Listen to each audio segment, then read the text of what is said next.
Now we're gonna do one of my favorite things ever, position before submission. If you have a good position, you will win that fight. Okay, if you have a dominant position, you will win. So let's do side mount control because position is everything. It's like in real estate, I've learned once that the three most important things of real estate is the position, and where it's located. So let's do position, side mount retention. So a side mount or side control occurs anytime that I control the fleshy, meaty part between his hip line and his shoulder line. Okay? So I want to be past the legs and below the shoulders, or on the leg side of the shoulders. Basic side mount would be my knees very close here, shoulder headlock here, and hip lock. I need to have his elbow excluded of my hip. So you see his elbow is outside and there's no way he can enter his elbow. Yes. And I need to have his knee excluded and there's no way he can enter his knee. Okay? And now all of side mount retention is based around these simple principles. I need to have his elbow outside, his knee outside, and I need to stick on top here and ideally have at least one hand free to attack or bite or do whatever. Okay? So that's basic side mount. Now if he enters his elbow because of any reason, I'll need to work it out again. Okay? There's several things I could do. I could switch to knee on stomach, make an elbow knee frame here and attack from here, or to stay in side mount, I'll work the elbow out. So let's see that one again. Elbow comes in, and now look what I do. I use my hip side knee and slice it between his elbow and his upper body, slightly lift his head and come in. And there's almost no way he can keep his elbow to the floor. Right? And now, look, his elbow is still on my belly. So when I now return to side mount, his elbow is still in. So I'll need to slice in further until his elbow reaches across my body to the outside of my hip. Now I can roll back to side mount safely and have his elbow excluded. Okay? When his knee wants to come in, he wants to elbow knee escape, okay? There's several ways to block it beforehand. So when his knee starts to come in, I'm like straightening my knee and bring my hip really close. As long as my hip is in contact to his hip, it's almost impossible for him to bring in the knee, right? Because there's no space between our hips. Yes, as long as my hip is closer to his hip than the length of his femur. Okay? Second opportunity is when his knee comes in. This is the one I really like. I put my hip side hand in.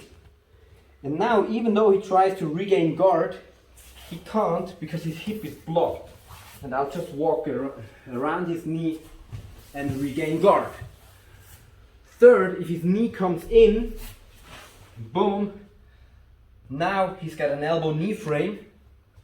And this one is really important, especially for the beginners, but I think even advanced people struggle with that one. So how do I now come back here?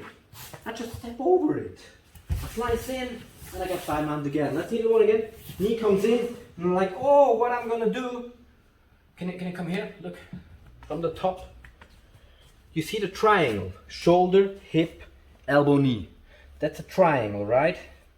And all I need to do is, okay, it fell apart. Like a cheap China copy. Comes in, boom. Be nice to my okay, he's actually a rapper. Okay, and when the elbow knee frame is too high for me to step around, he's trying to block, then I'm squeezing in from the bottom and then return to side mount. Okay? Basics of side mount retention. Now I can also switch to kusore kesagatame for added control and added ability to hit, right? Of course, with the knees the more flexible my hip is and the wider I can spread, the better control I have. Now a few things are important. So I want to have my chest on his chest. Don't push forward or you will get swept to this side, even though most people think it's not possible. If his bridge is strong, he would flip me. So I pull my butt back like a good girl, take position, and I pull down and I round my butt up. So I pull onto his chest. This position used to be called 100 kilos, 100 kilogram position, because of the pressure that he can feel. Yes. Can control the head. Now I can switch to the other side and pull my elbow towards my knee to further exclude his head. Have both hands free to attack this side, right? So I'm still in a stable side mount, still very much control. Now I think most of side mount retention is not based around these concepts of pinning him down. It's important to be able to pin him down for about 10 seconds.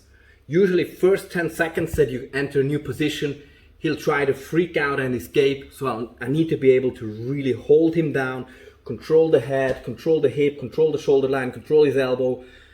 And as soon as he starts to calm down a bit, I need to be able to transition. And that's most of side mount retention will be circled around or based around miniature transitions to other positions, like knee on stomach and start to attack, ketagatame, right, north-south, all these kind of positions where I just stay on top.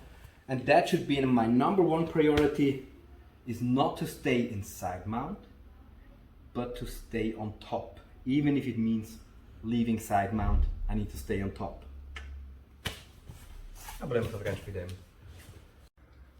So those are the basics of the side mount retention. Thanks a lot to my very professional and handsome Uke, and see you next time.